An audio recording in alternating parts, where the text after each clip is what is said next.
Hello everyone, welcome at Brain Light Show. My name is Dedikas. I am the today's presenter. In this show, we receive influenced people from all over the world, especially from DRC. In today's show, we're going to receive a great leader, and I strongly believe that you guys are going to learn a lot of things from him. Stay tuned. Our today's guest is a former recipient from the program Mandela Washington Fellowship in 2019 in Leadership and Public Management in Virginia in the US. Nous allons toujours nous opposer à eux. Nous avons besoin de la paix, mais pas une paix qui sera amenée par ceux-là qui ont amené l'insécurité au Congo. He's a young, active guy passionate in the youth, good governance, and the non-active violence. He's an activist pro-democracy in a non-violence movement and non-partisan called Lucha, in which he organizes and participates to public manifestations with the major focus on the government, justice, peace, fighting against corruption, and civic education. He's been an activist and a community organizer in Lucha since 2013 with the goal of making citizens more demanding towards the government by using non-violent methods, but also by making leaders owe something towards the citizens. Without forgetting that our today's guest is a vice coordinator of Yali Network. Ladies and gentlemen, let's welcome our today's guest, Espoir Galuki. Welcome, sir. Sir, how are you today? I'm good, and you? I'm perfect. Yeah, first of all, we'd like to thank you for coming, sir.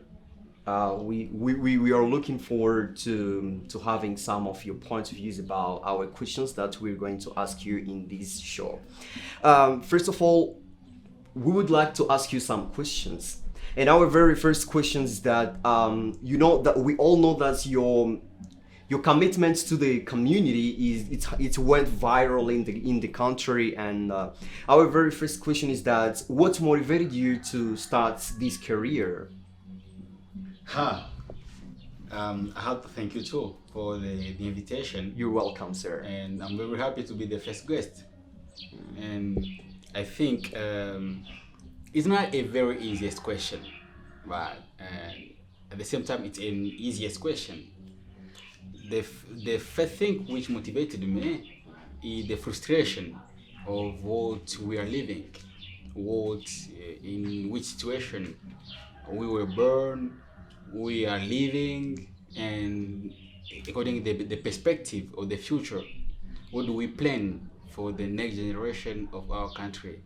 And that's why I've decided to join others who are fighting for the good governance, and the good governance is the key of the development of our country and of our continent.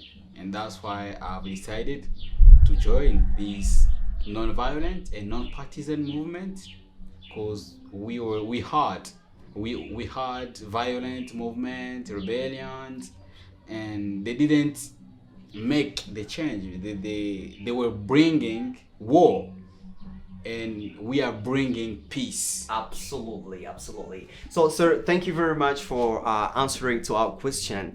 But I think, as you have just mentioned, that the former movements that existed, they were bringing war. I don't get it. Can you try just to clarify a little bit? What do you mean by the former movements were not bringing peace, they were bringing war? Can you try to explain that, please? And I think it's very clear. They weren't former movement, because until now some among them are existing. My movement, rebellions group, and those people who are composing those movements, they have a passion to the Congo. They have the passion to make difference, to see things change, and their manner of demanding, they're using war, they're using violence. And for us, we cannot fight against war by using war.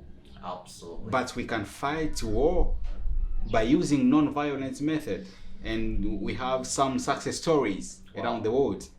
That's really amazing, sir. So, by talking about Lucha especially, so what makes the difference between Lucha and other movements?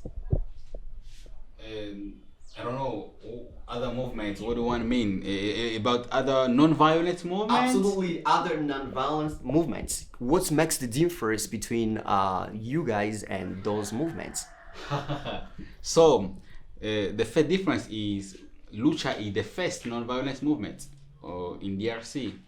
It was created since 9 years ago, and other movements were created just after. Sure. This is the first difference. I can say, we are grandmother of other non-violent movements, and we we are not more dictators.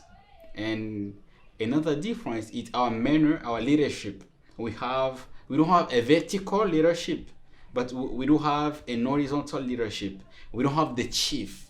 We don't have the secretary, the coordinator, the president, because all members of La Lucha, they are called activists. In French, we call them militants. That's correct. And we had some experiences of other civil society organizations.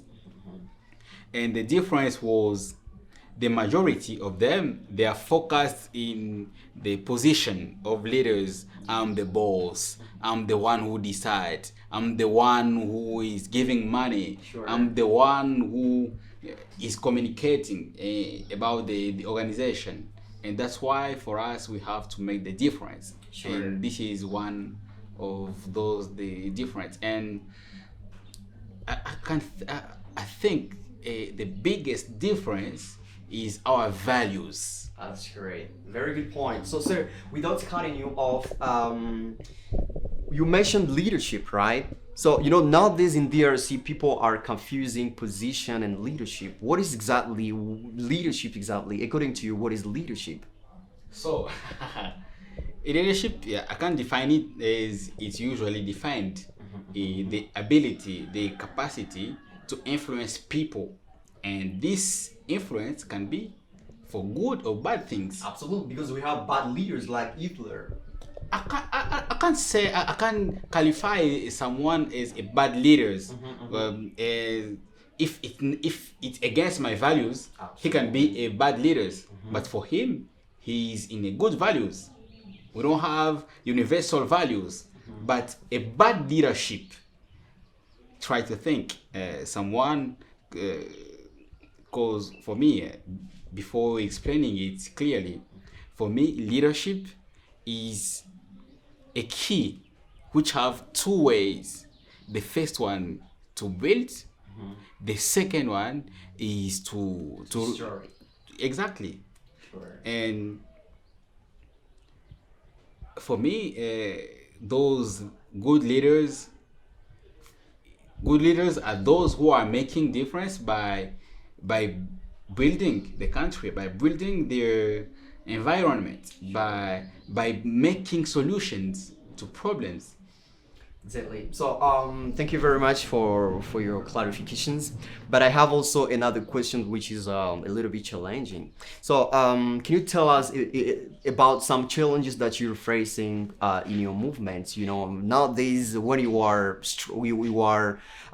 striking. When you are making public manifestations, sometimes they arrest you. There are a lot of challenges that you're facing. Can you tell us just a little bit about those challenges that you're facing and how do you overcome them? It's not an easiest question, because we do have many challenges, but we are fighting, and it's not a gift. Sure. As we decided to fight for democracy, for the good governance in DRC, it's not a gift. And the first one of many challenges, because I don't think I'll be able to list all challenges, but I can list the majority of them. The first one challenge is the fear of our community, of our environment. Sure. The second challenge is their lies brought by the government.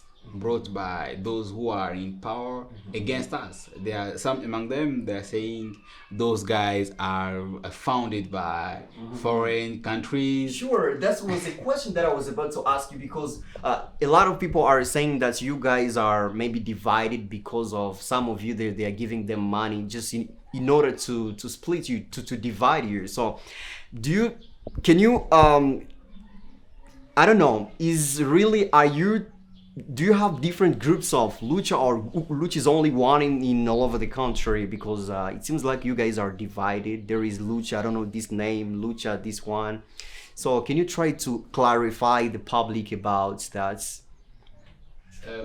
Even if I didn't finish the Yeah, sure. I'm sorry. Those challenges, and So it's now two questions. yeah, and La Lucha is one movement. Okay. La Lucha it looks like a spirit statement. La Lucha is the one and will stay the one. And we don't have the monopoly of the name. If you want, you can create your own movement. You can call it La Lucha. Will not be there against you, say, why did you take our name? You are free to use this name. But our values, if you are able, will be very happy. And if someone can create his movement and he gives him the name of La Lucha, for us it will be okay, because we are able to influence him. That's great. And other challenges is the prison, the jail. Jail. People are afraid to be jailed. Many people, and the majority of us were arrested, put in jail. I don't know if I can remember exactly how many times I was arrested. It can be more than 20 times since 5 years. So what is prison for you? Prison, because more than 20, you were arrested more than 20 times. So what is the concept of prison according to you? So the prison is a punishment, and it's a place it's a calm place to think. It's a place where we know who we are, and it's a place where we can be able to choose one way among two ways. Among the way to stop the fight, the second way is the way to continue. And once we are in the jail, we are able to choose if we have to continue the fight or if we have to stop. Sure. And another thing about the jail is a place for everyone. We don't know who will be the next. Okay, that's very interesting. So, who is Nelson Mandela to you? Who is Nelson Mandela? And I don't know. So, Nelson Mandela is someone of those who started the non-violence positively, because he started using violence with his movement Mkoto Wesizwe. Absolutely. And after he chose to use non-violence, and he got the result. And Nelson Mandela he did his fight against apartheid. Yeah. We'll never have another fight against apartheid. He did what he could do, and we have to do what we can do as the current generation. Exactly. I also have another question. So can you just try to clarify what is the vision of Lucha exactly in this country? So the vision of La Lucha is to contribute of the arriving of the new Congo, which we call Congo Nouveau. Yeah. A new Congo where peace is not where peace is our right. New Congo which is a power, a biggest power, a biggest country, a biggest power in Africa. A new Congo, which was in the dream of the previous leaders, or those who were fighting for independence and those people were thinking about the Congo where economy is in top, the peace is the development is continuing every time, and where right is non-negotiable. Oh, that's really awesome. And to arrive to that vision, we have some missions. We have two missions. Yeah. The first one is to make Congolese people more demanding. Absolutely. Towards the leaders. Exactly. And the another mission is to make leaders more accountable to citizens. Oh, so it means to make them owe something to citizens. Absolutely, because if we are not demanding, leaders will not be able to be accountable. And when we say leaders, not only political leaders, all those people who have power. Okay. Any power, the economic power, the political power, the justice power. Because the power is the ability to punish, to stop, to continue, to do many things, to change things, to influence. Exactly. And those leaders who have those power, they are in our target. That's really great. So maybe before the last question, so let's pretend that Espoir Ngalukiyo was the president of this country. What could you do if you were just at the place of our president Felix Tshisekedi right now? What could you do? What could be your dream, the biggest dream? So I think many people are thinking to change things. We have to be president of the country. Yeah. And I'm not fighting to become a president of the RC. That's great. And if we are able to change where we are, we can be able to change everywhere we are, everywhere where we can be.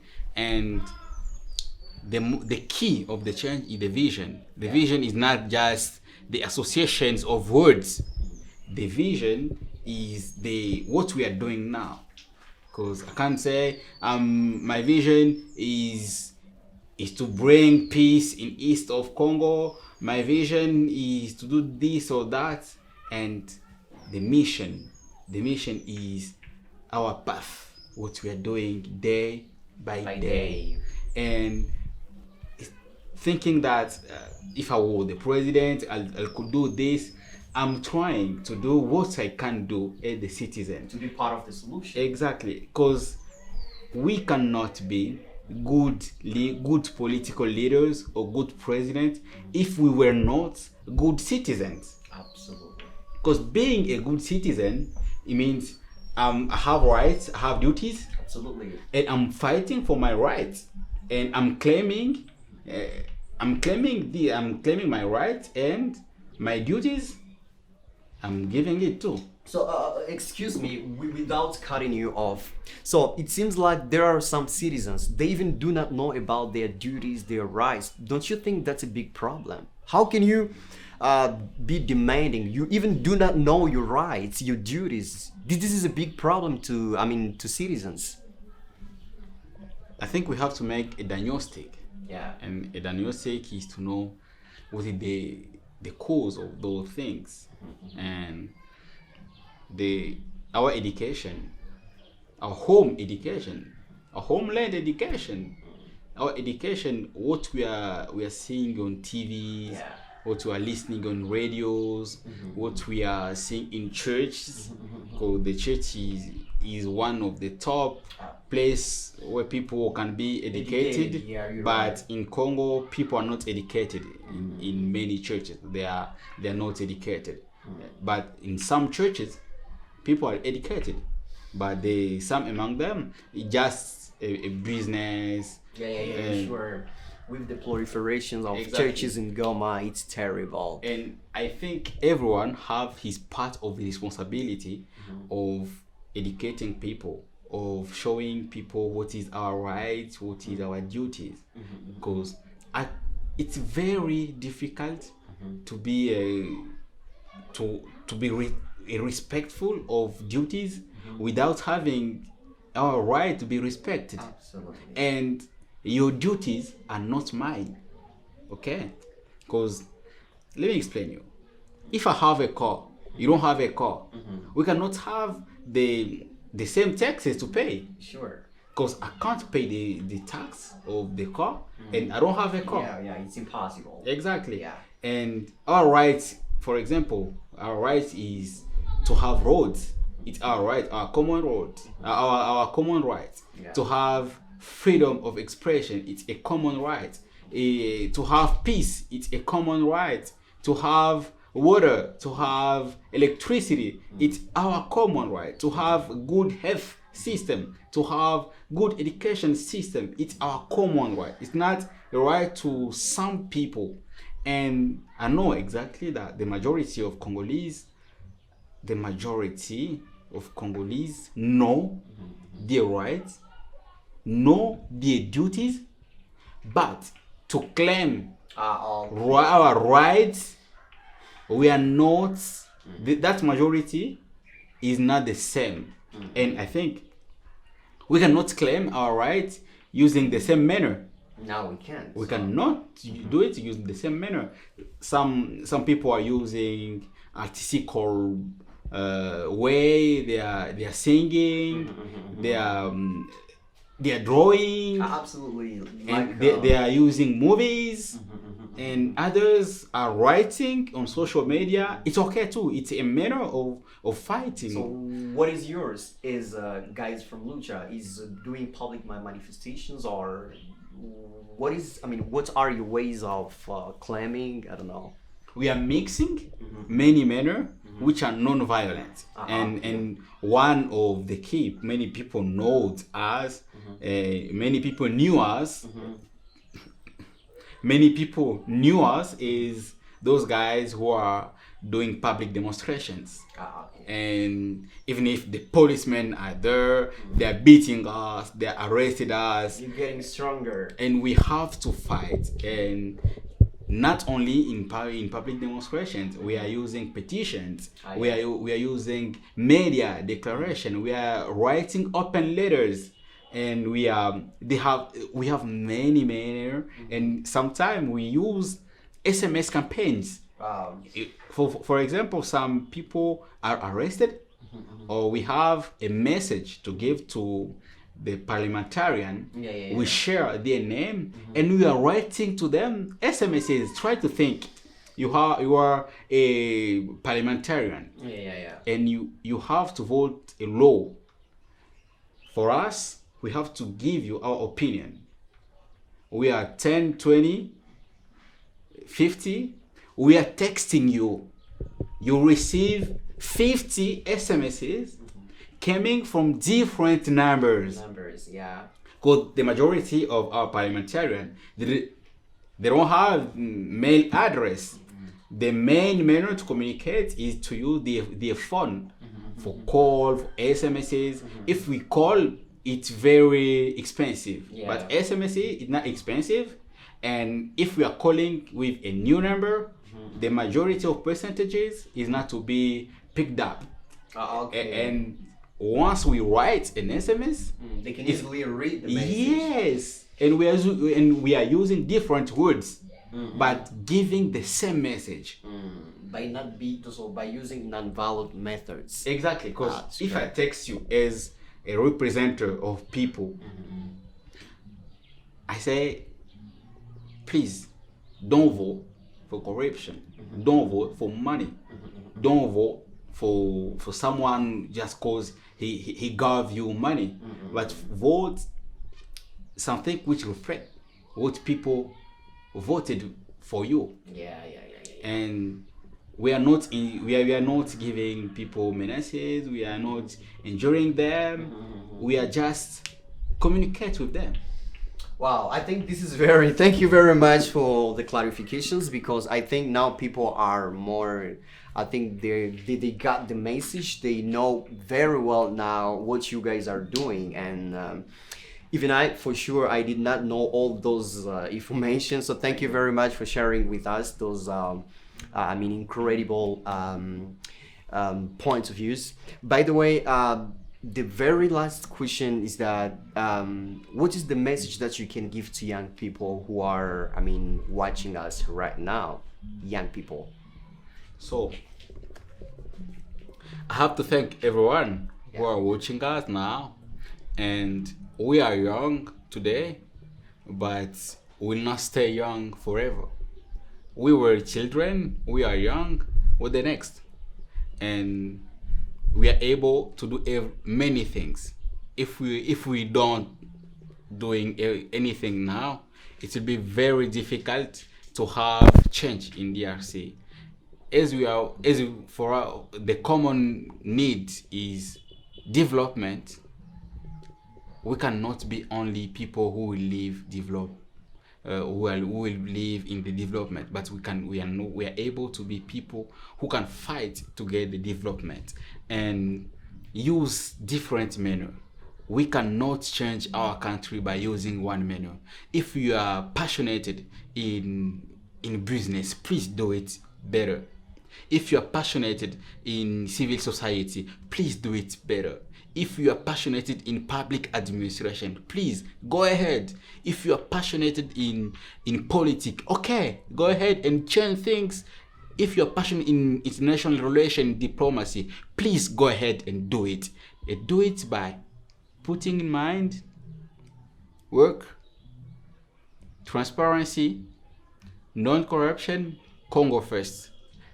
And if we are able to think for the next generation, the previous generation did what they could do, and they are not diabolos. They did what they could do, and for us, the energy which we have now will not have the same energy 20 years after. That's why we have to fight, because if we don't fight, if we are not able to fight, we lose, and we're not able to claim. If we don't claim, we'll not get anything. We have to make our leaders more accountable, and we have to be more demanding. Thank you very much, sir, for your message. I think that everyone now is getting something from what you're saying.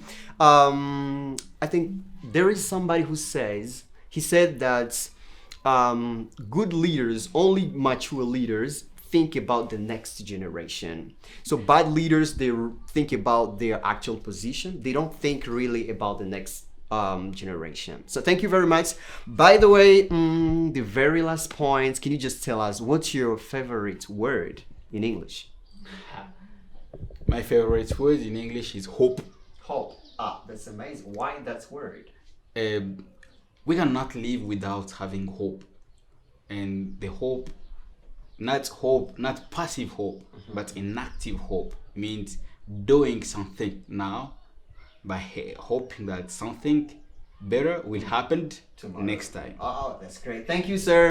Ladies and gentlemen, I think we're almost at the end of this show, and we are really happy to receive the Espoir Ngaluk here. Thank you very much. We are really grateful, and we strongly believe that this is not going to be the last time for you to be our guests. I think just next time we are really in need of you. I think you will come and participate. I think so.